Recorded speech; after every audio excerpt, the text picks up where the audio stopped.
As Stephen has already told, I'm a health policy analyst at the National Healthcare Service Center in Budapest, which is an organization responsible for a wide range of tasks, including hospital management, as management of public hospitals in the country, but also methodological tasks and supporting different policy development initiatives.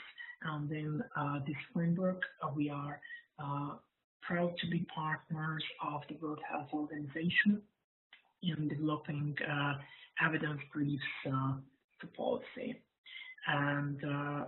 And this quality, I'm national champion for EVIPNet Europe in Hungary, and I'm obviously ready to answer any particular questions about our work and our work so far and plans in the future in email or any other forms.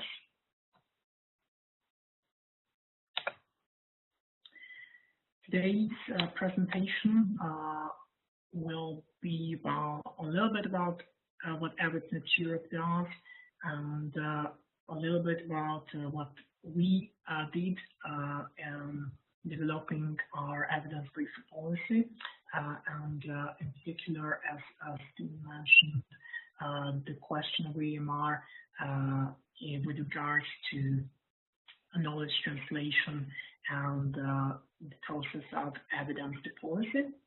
And I will talk about the top 10 lessons I think were the most important I learned during our evidence brief development process.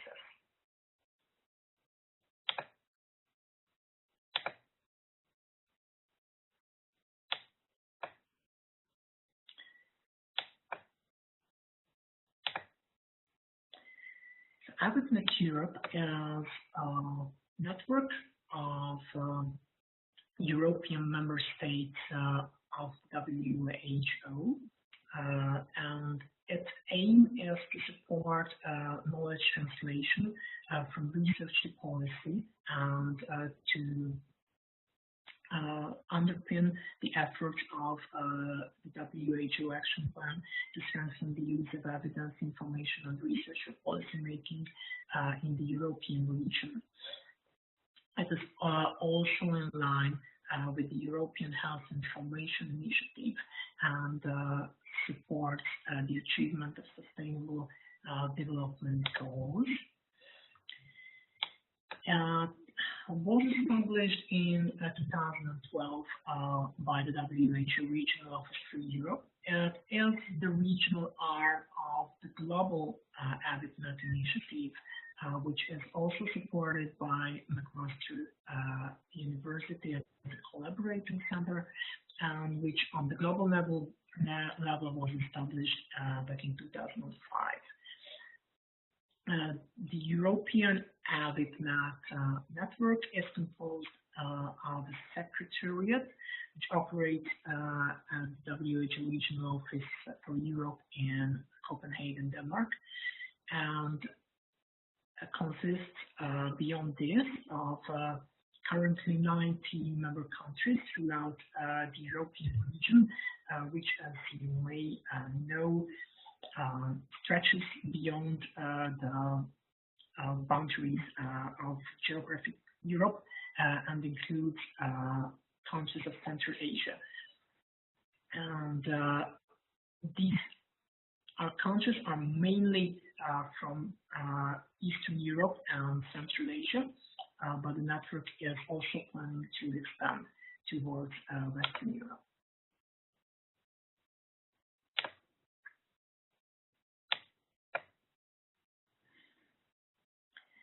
So a few words about evidence brief preparation in Hungary.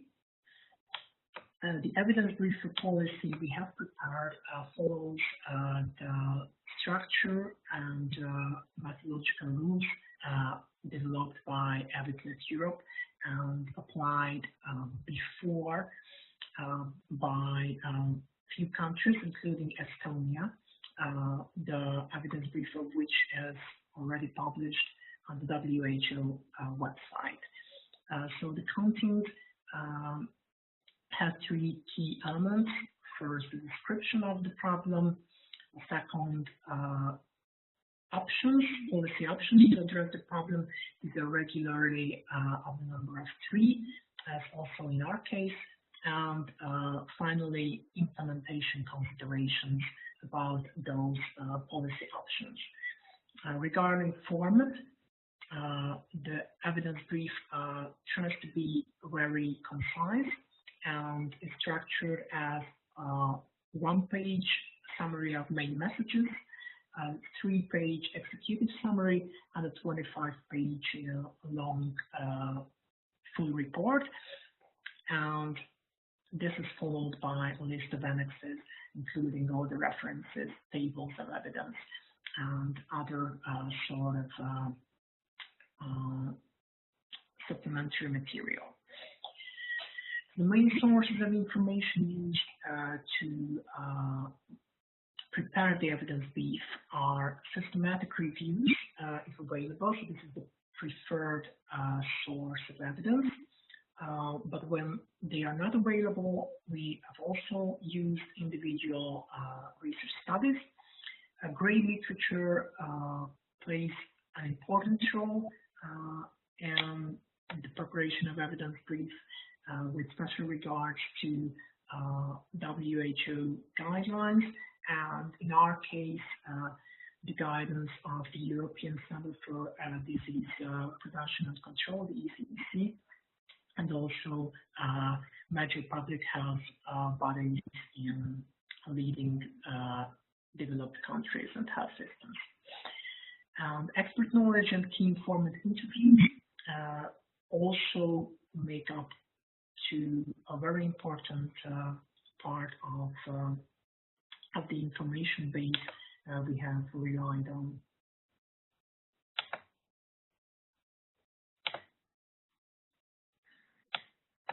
So here you can see chart process of the EVIPNet development. The first step is definition of the EVP topic. So in our case, it is the Ministry of Human Capacities, which in Hungary is responsible for healthcare, that has defined the problem of antimicrobial resistance as the topic of the evidence brief. And this assures that we work with a policy problem that is relevant for decision makers, and also helps reaching impact. And antimicrobial resistance was selected by our ministry because it is a high-profile problem, as you may know, around the world, and it causes a multiple set of problems, including hospital-acquired infections, longer lengths of stay in hospital, sometimes serious complications for patients, difficult to treat, and in FINA it leads to a loss of the healing power of antibiotics and antimicrobial agents, which is a serious threat to healthcare on a global level. So this is why it has been selected as the topic of the evidence brief. And then an evidence brief team was established from different experts of the specialty area, and also experts of health systems analysis, myself. The next step was definition of the problem. So a very clear and explicit definition of what we understand by the problem, and as we will see, in our case it was a little bit narrower as the original concept, because for reasons of feasibility, we had to focus our problem definition. Then a first draft of the evidence brief was prepared principally based on literature, and after first phase of reviews, we have reached out to key informants and we have made a series of interviews to broaden our understanding of implementation considerations, and then finalize the brief with the implementations part. And then came a second phase of reviewers, reviews and contributions from different reviewers from across the globe, and we are particularly thankful to Kaelan for having reviewed our policy brief, which is now in the phase of finalization and editing in English, and hopefully very soon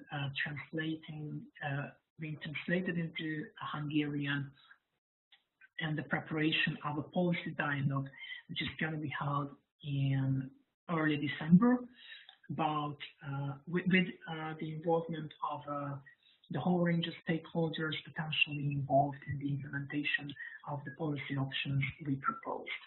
And after the policy dialogue, the evidence brief is going to be supplemented by the conclusions of the policy dialogue about the issues raised, and this version will be submitted to the Ministry of Human Capacities to support decision making in this important field. So as I've just mentioned, we operate as a core team from the National Healthcare Service Center, which is composed mainly of health system analysts, and contractual team, which was selected based on the needs for special technical knowledge, which involved specialists in the fields of epidemiology, infectious diseases, pharmacology, healthcare quality, and health policy. So we have tried to reach out to a broad spectrum of competence process, and the third time we'll speak about lessons learned regarding team composition itself and possible institutionalization of the process. Content-wise, the first lesson learned is that target audience should always be kept in mind. This is something which might seem pretty obvious, but there are many different ways of framing the problem, and it's very important that it should be adapted to the profile of decision makers the EVP is addressed to. We have had quite many deliberations within the team about which level of decision makers we are targeting and which qualifications they have, which interests, professional interests they have, and so we have tried to write the brief in a language which is adapted to this. So in our case, we have targeted a level of decision makers which is relatively low in the hierarchy, so still technical people within the ministry and within key implementing institutions. And that's why the language of the brief is a little bit technical. So although we have made quite much effort in making it simpler than it was originally, and to avoid really technical medical wording, it's still something which is addressed to the specialists of healthcare and healthcare quality management. But it's very important to always keep in mind. The second lesson is that definitions are key. Definitions meaning also that the problem has to be clearly and carefully defined right at the beginning. I have also already referred to it briefly before, that we have narrowed down our problem definition received from the ministry, which was antimicrobial resistance in general, and we selected antibiotic use in human medicine, which means that we don't deal with veterinary aspects, which are very important. We also don't deal with infection control, which is also a very important factor. And we have selected antibiotic use because we consider that this is the least researched aspect of the problem in Hungary, and this is the field where we could reach the most impact, probably. But later on, there have been misunderstandings about the exact definition of the problem within the team. So that's why I would emphasize that right at the beginning, we should be absolutely clear about what is in and what is out, and what the problem is and what consequences of the problem are. And this also, the importance of definitions also holds to a lot of terms associated with such a special field. For example, in the field of antimicrobial resistance, there's the concept of antibiotic stewardship, which is a concept itself rather broadly defined in the literature. There exists a lot of different definitions, different levels of the health system, and this also should be made very clear right at the beginning within the team how many different definitions there are and which one or which ones we would like to deal with, because it has also caused some confusion later in our work. The third lesson is that the scope of the evidence brief is limited, and we have to accept it. We have to accept ourselves and also make it explicit for decision makers that the evidence brief is not a full policy program.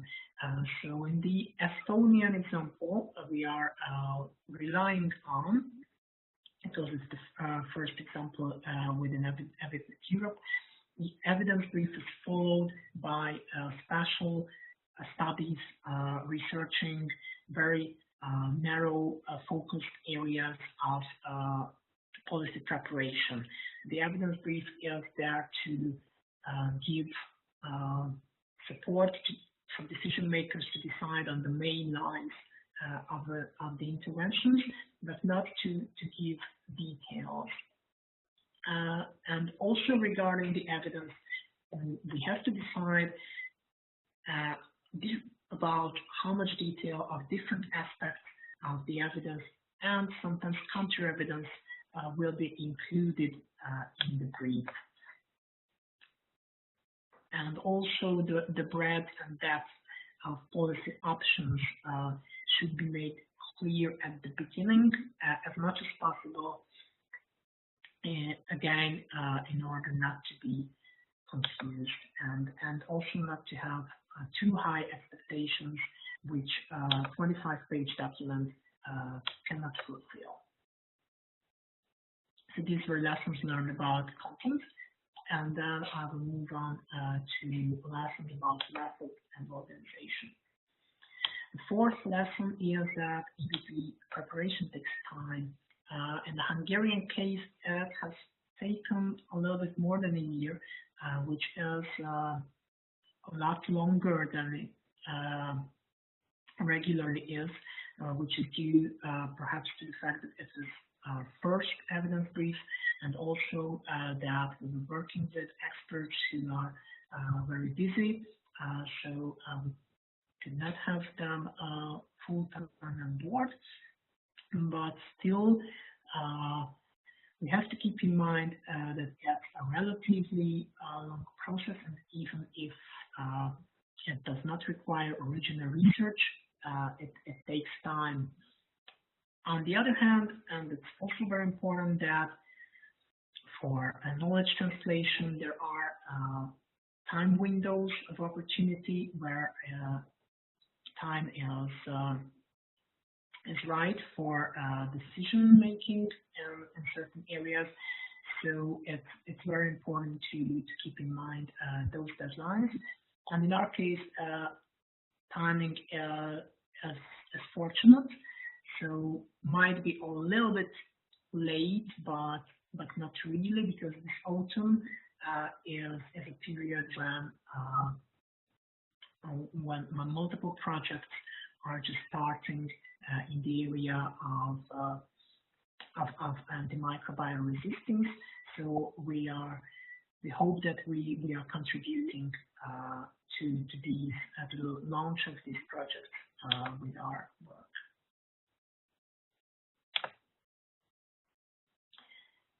So the fifth lesson learned was that reviewers have a very high added value.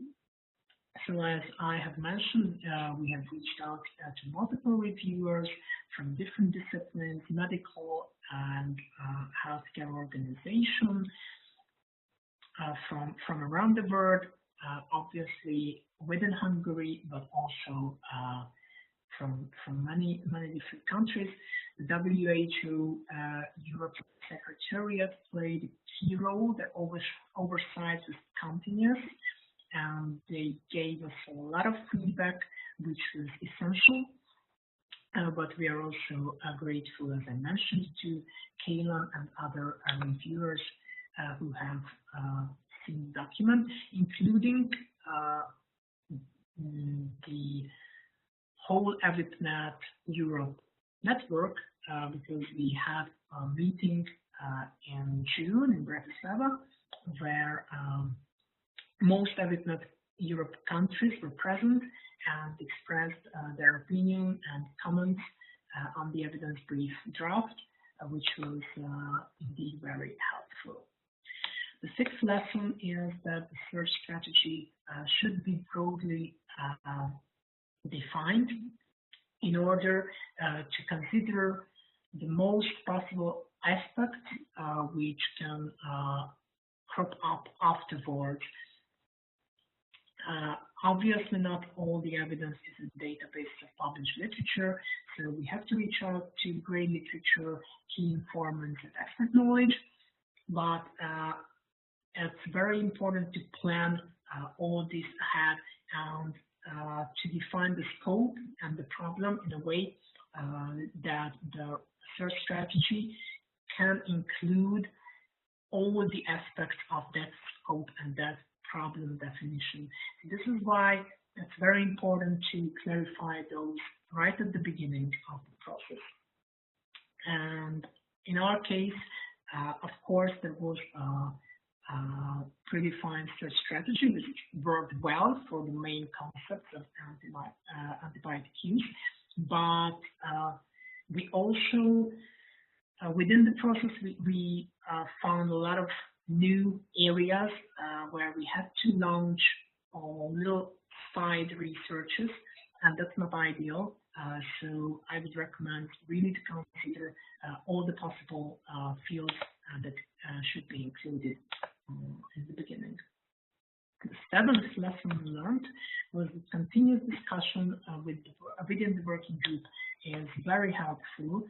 So again, it goes back to the notion that definitions have to be made clear, and in order to ensure this, regular exchange and even personal meetings are important despite their high cost and expert time.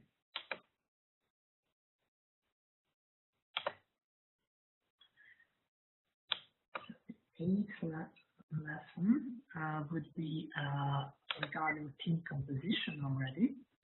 This is that a broad spectrum of competencies is essential. I have also already mentioned that we have worked with a lot of different experts from epidemiology to infectious diseases and pharmacology and health systems analysis. Their contribution is really, really essential, as well as proficiency in English. In a country where English is not the national language, it is important to write in good English in order to allow reviewers internationally to participate in the process. And it's also our experience that high-level decision makers are difficult to involve, even as key informants, but I think it's better to try to involve them as key informants than as members of the working group, because obviously they have a very scarce time limit. The ninth lesson is that the definition of roles within the working group is vital. So, as I just mentioned, experts are very busy people, and the EVP work requires substantial effort and time commitment. So it's important to define roles right at the beginning and to assign specific roles to specific people. We committed the error, perhaps, that we try to involve most experts with the same role and the same responsibilities, but their level within the hierarchy is a little bit different. And so those who were with a greater responsibility usually have a little bit less time to devote to the process, and this created misunderstandings within the team. So it's really important to clarify right at the beginning who has how much time and define responsibilities accordingly. Finally, the 10th lesson is that the dedicated core team is very important and very great help. So I think that our core team was successful in managing the process, broadly speaking, and we have tried to support experts as much as possible, including literature search and quality appraisal and acceptance. And we perhaps could have been even more active, indeed, right at the beginning of the process. And I think oversight by the core team of the technical work as much as possible is very important. On the other hand, we associated one of the experts practically with the core team because her contribution was essential to the whole process and allowed us to gain an understanding of the technical aspects and medical aspects also of the problem.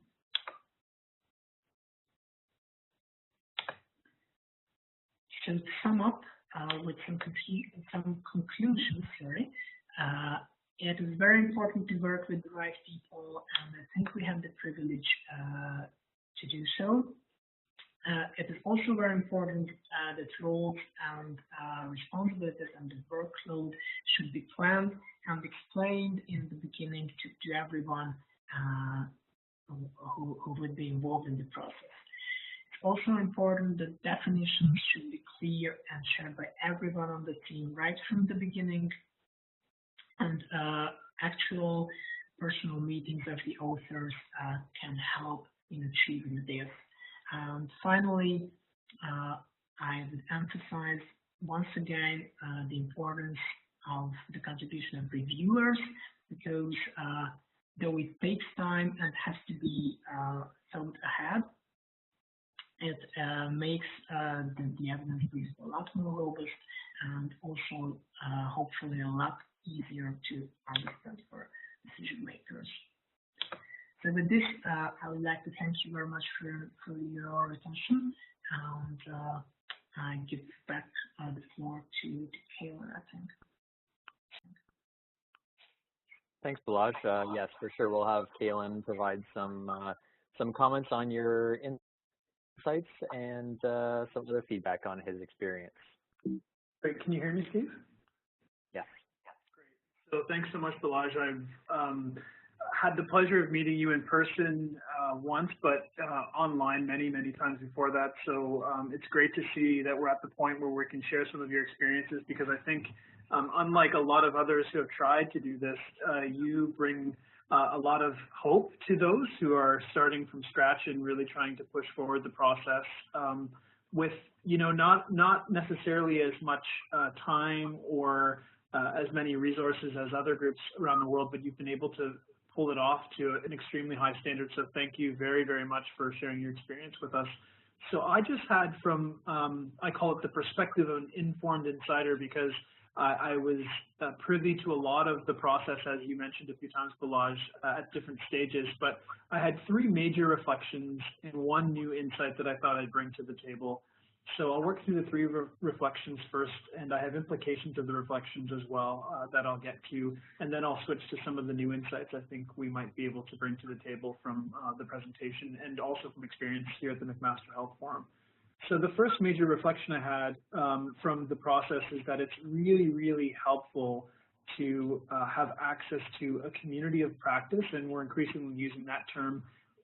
Many clinicians will be familiar with it, but it essentially means a group of folks who are dedicated to the process, dedicated to the same type of work, and are willing to engage in meaningful collaborations that help to push forward both your own work and also share insights, new information, etc. So I believe that EVIPNet played this role for Balázs's team in Hungary, and it was essential to them being able to push things forward. And you mentioned that a few times in your presentation. So this can include things like ongoing supports with facilitated discussions about how to approach the writing of a brief, access to a network of people working on similar issues or using a similar process, at least one face-to-face if possible. It just helps to, get people on the same page and say, hey, Balázs is actually a really nice person, and let's go have coffee. You can have, really fruitful conversations if you get to be in person at least once. Not always possible, but I think in this case, the meeting in Slovakia was a very helpful piece for Balázs's team. And if possible, links to someone with experience writing briefs. So it's one thing to have a lot of people with experience in the topic. In this case, it was AMR, but really helpful to have others engaged in the process that have done it before and are willing to provide you with maybe not tricks, but tips through some of the more challenging times. So I do believe that these were the main first reflection about having access to community practice that struck me as the most important in the Hungarian case. Other one is that in future of it, but I think we all translation in the development of evidence moving forward. So not just Canada, but not just case practice, where we can get together in webinars just like this and share experiences. I think that would be very helpful. The second main reflection I have is to have a process established that can ensure you're getting that allows you to rapidly push the project forward. And what I mean by this is not just the traditional narrating it out to peer review, but that group that you can rely on to give you key insights about where you can strengthen your brief at different points in time would be extremely helpful. So Balázs's group is that they, in the Slovakia meeting, pre-circulated their brief ahead of time to a number of folks who were also working on brief topic area. There was a discussion that brief with Balázs on the hot seat, adding to concerns, the strength of the brief, so he knew what he could keep the same in ways that could make it better. So the idea is that this collaborative approach to being constructive rather than purely critical is really helpful. It also helped that I think that the meeting took place in a safe space and really, I believe, added value. And I remember Balázs and I having a conversation after that meeting in which he expressed, his view that it was a really helpful piece of the process because, it was a safe space and people were providing feedback after having read the whole thing and working through a similar process in their own context.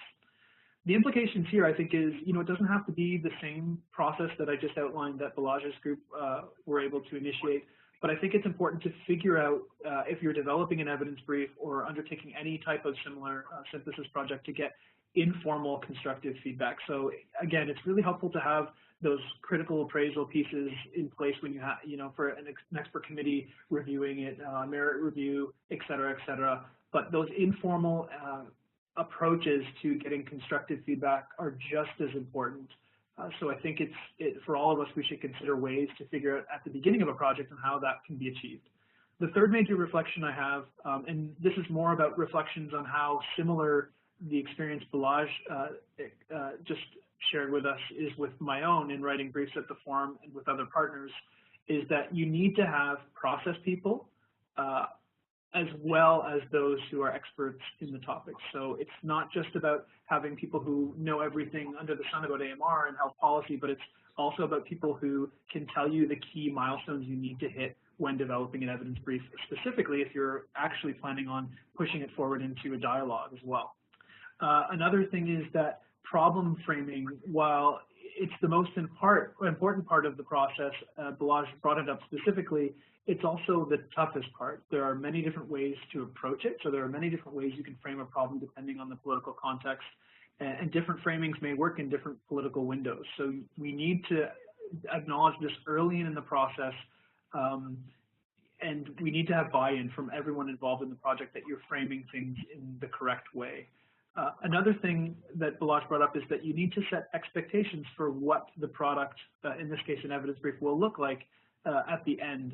And you need to establish that early and also manage it throughout the project. So you need to clearly establish, either through definitions or explicit conversations, about what's in and what's out. The last thing you want to do is work for 6 months on an evidence brief and someone say, oh, well, this isn't really hitting the nail on the head and this isn't what we expected in terms of the outputs.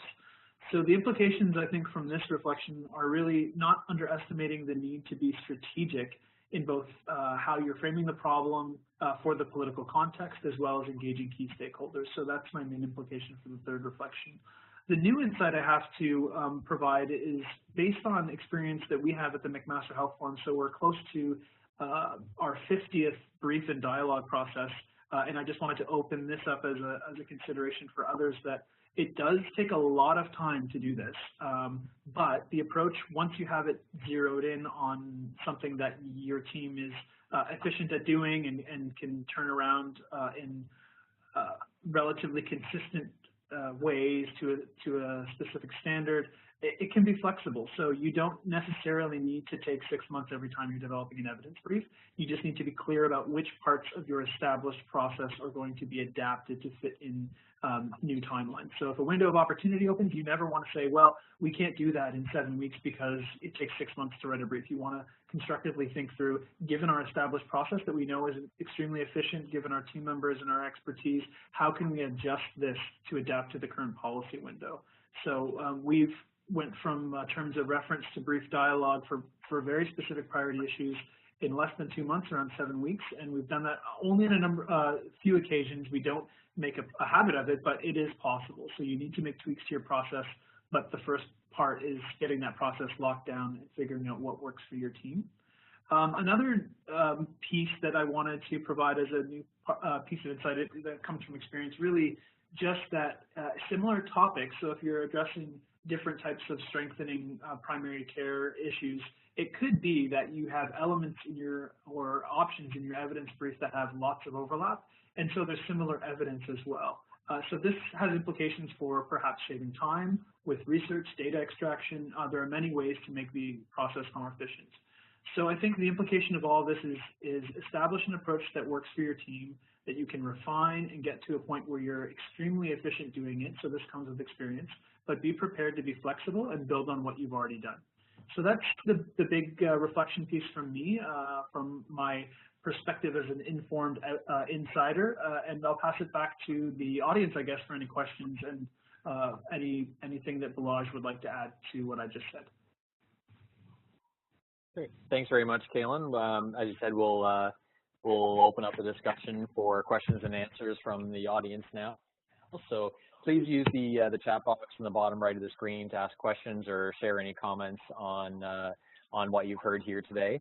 The first question that's come up, and maybe I'll address this to Balázs first, and then Kaylin, you can add in your comments as well, is from Charles, who asks, in the literature search, can you give any advice on sources for evidence supporting policy options as opposed to those that address issues?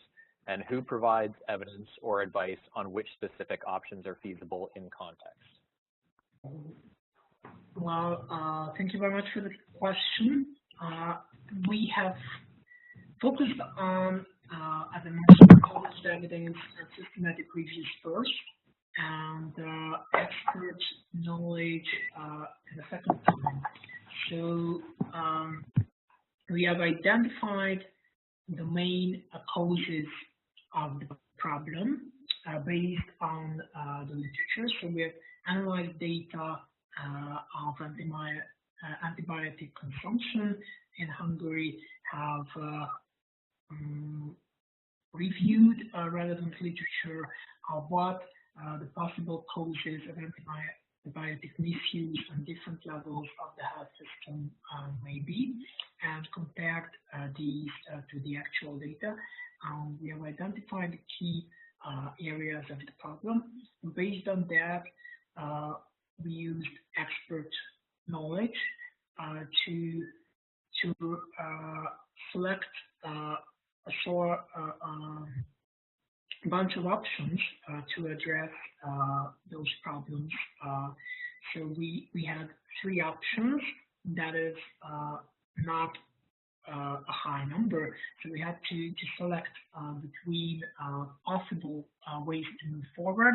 But this is based on expert judgment, and we selected the options with a view to addressing the perhaps most important part of the problem, and trying to cover practically the whole spectrum of the problem. And once this is done, we again turned to published literature, and we're searching for systematic reviews and other studies and great literature for specifically on the effectiveness of those solutions and policy options, and there are many of them. So and there's a lot of evidence on most of them, especially antibiotic stewardship programs. So we have analyzed those in a theoretic way, or what works regarding the evidence. And then in a third time, we reached out to key informants and made those interviews with experts and practitioners and actual hospital management and policy making people in the country. So used some of the shared with us to help framework this broad solutions and legal regulation regarding those the third brief. I hope this option, 100% short, can add some information. Thanks, Balázs, and thanks, Charles, for your comment presented on from the forum, where we search for evidence possible when looking for evidence about options. And specifically really emphasize the looking for reviews, as Balázs does, in sources of systematic reviews. So we don't be looking for needles in a haystack, so we rely on one-stop shops that are decision makers with evidence. And so if our options are focused on clinical program services and drugs, we might look at a place like Cochrane. If on health system arrangements, we'll look in health systems evidence. So those are the 2 sources that I go to first, that are either extremely high quality, which is the case in Cochrane, or pre-appraised, which is the case in health systems evidence, and really find that as the most efficient way forward in finding evidence about options. Time, or we're not finding lots of stuff in those databases, we sometimes look for single studies that are fit for the local context as well. But again, this really is not the most timely way to do things, as anyone who knows. Going to PubMed and searching for single studies can take a long time. So we try and focus on those systematic reviews for a number of reasons, both methodological as well as practical. In terms of who's providing advice on which specific options are feasible in context, I'd just like to just repeat what Balázs said. It's really about getting buy-in and from interactions with people that you're working with. We tend to do between 15 and anywhere up to 24 key informant interviews with our terms of reference and drafts of our evidence brief that put the options in front of people working on the issue in our context to make sure that the framing is right. So really about getting engaged with folks working on the issue in the context you're working in at different levels of decision making. Great, thanks, Balázs and Kaylin. We have another question from Hillary, who asks, or I guess the first part is a comment, but as a research institute, we have the evidence and experts that can inform these conversations. But then she asks, what's the best way for us to get on the radar of you as KT teams before the EVP is a done deal? Example, during the problem framing phase as well as the research phase.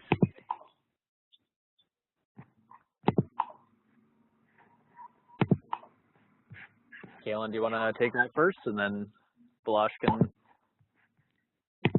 Sorry, Steve, can you repeat the second part again? I usually have them pop up in the chat box, but I can't see them. No, that's not a problem. As a research institute, we have the evidence and experts that can inform these conversations, but what's the best way for us to get on the radar of you as KT teams before the EVP is a done deal? Example, during the problem framing phase as well as the research phase. So to get on our radar as KT teams, and with this, and I guess it would be good if you could clarify in the chat box about what type of engagement that being on the radar would be, or is it a more general question from Hillary about? Is she speaking from the point of someone who's preparing a brief, or someone who?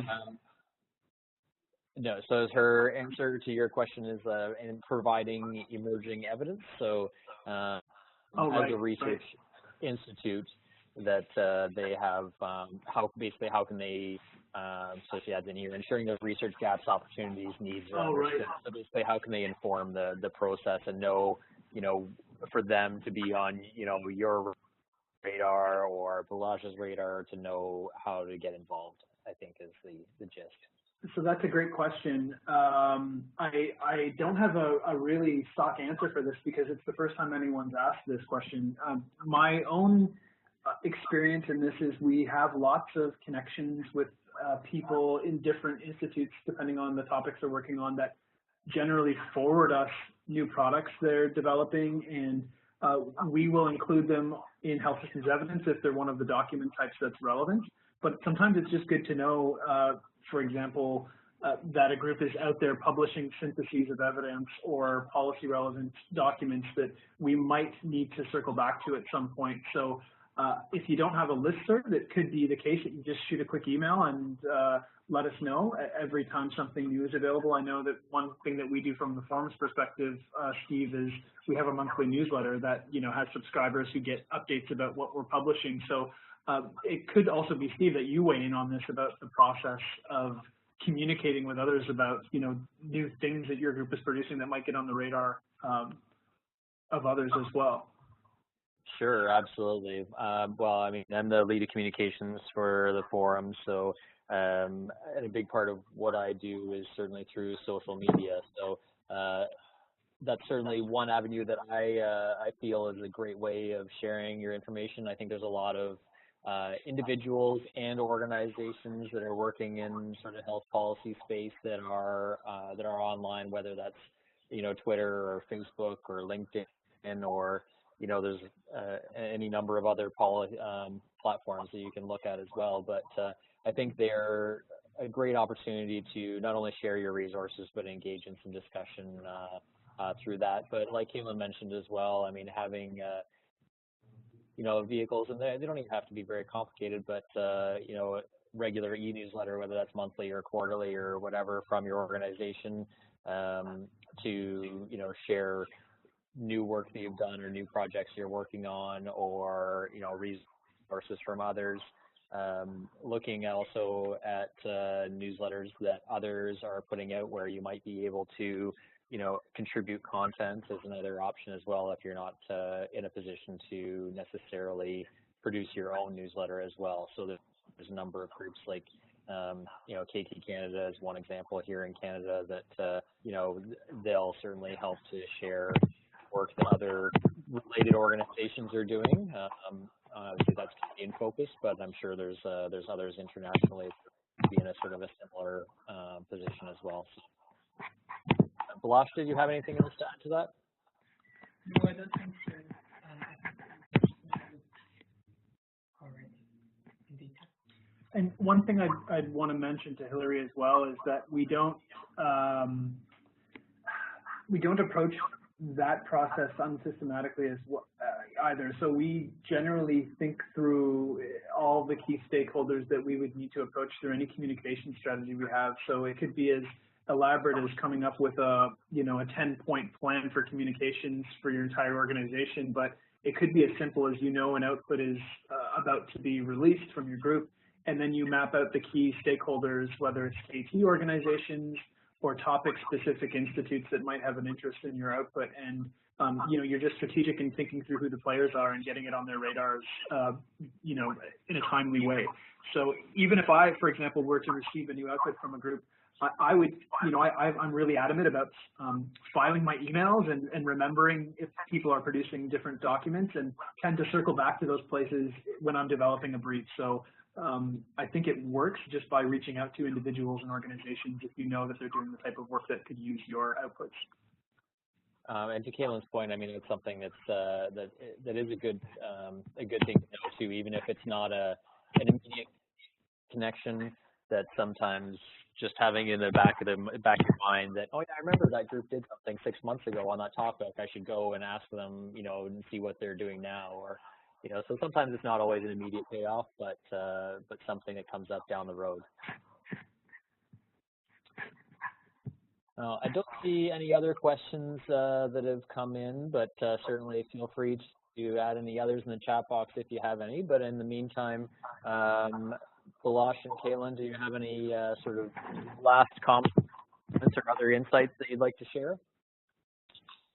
Thank you very much. I think it's a very productive discussion, and thank you very much, Caitlin, for your insights, and the points you emphasized were really very, very important. And our discussions personally with the network and with you, as you mentioned, were really very important in reinforcing our efforts and in orienting our approaches. And I would also once again highlight the example of others, especially Estonia, which is in many ways similar country to ours, and who have done the evidence brief before us. That's a great sort of inspiration also. And now within EVIPNet Europe, there is a so-called cohort of 6 other countries working on the same topic of AMR. And we are just going to have a meeting here in Budapest early next week about the details of brief development. So this really is a very useful way of moving forward, as Caitlin just emphasized. And I would also like to thank you for the encouragement regarding the possibility to do it in a much short time frame. I really hope that after having accumulated the necessary experience, we will also be able to do this work a lot more swiftly and efficiently. Nothing to add from me, Steve, specifically just to thank Balázs for his willingness to share the experience with everyone today. That's great. Thanks very much, Caitlin. Thanks, Balázs. Like Caitlin mentioned, Balázs, thanks very much for agreeing to take part in this webinar. I know with the time zone difference, it's a little later there. It's always interesting to hear what others are doing around the space, because there's certainly everybody's approaches and how they can how they're working on this in their own policy context. So thank you very much. And I've certainly seen a few other comments that have come through the chat box that others felt it was a very useful discussion as well. If anybody has any additional questions or comments or anything, feel free to email us at forum@mcmaster.ca after.